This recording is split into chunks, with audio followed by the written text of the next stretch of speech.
Eventually we get to a place where we can choose whether we're going to give in to our cravings or not, right? It's like when you start to realize you're not perfect, the mindset I'm coming from is you just want to make sure you're well rested, because that's going to be the basis of your decisions for the next day.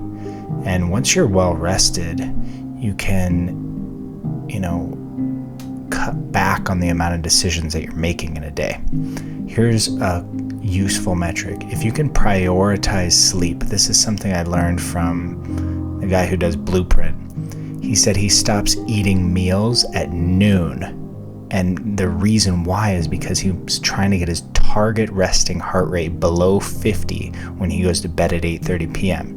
Why does he go to bed at 8:30 p.m.? Because that's when the body starts producing melatonin. The sun goes down around 8:30 and the body starts producing melatonin shortly thereafter. So if you're going to sleep when the sun goes down, if you're waking up when the sun comes up, if you're eating at the right times every day to allow you to have a low resting heart rate when you go to sleep, you're going to have more perfect sleep, okay? So once you have developed a really good sleep routine, you're going to have deeper and deeper rest.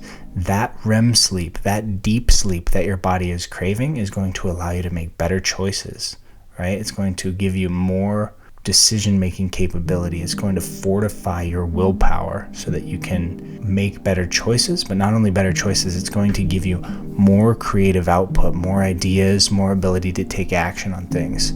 Life is all about what are we putting in, what are the inputs into our eyes, into our mouth, and then what is the output? So we're taking in energy in the form of food, in the form of, conversations. We're taking in these stimulus, these energetic inputs. The goal here is to be able to transmute those and transform those into creative outputs.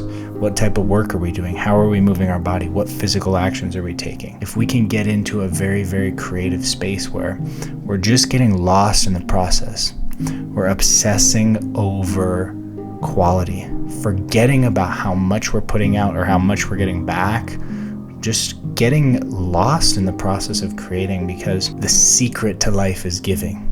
The secret to life is offering ourselves. That's when we find meaning. That's when we find abundance. That's when we find power, is when we learn how to really give of ourselves.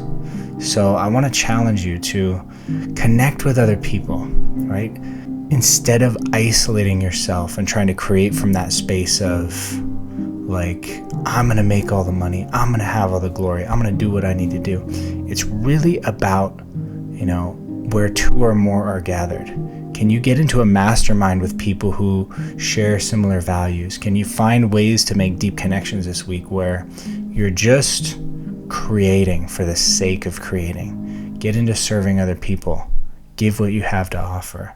You're going to find massive breakthroughs. So hope you guys love the new setup. I will catch you guys in the next video. Peace.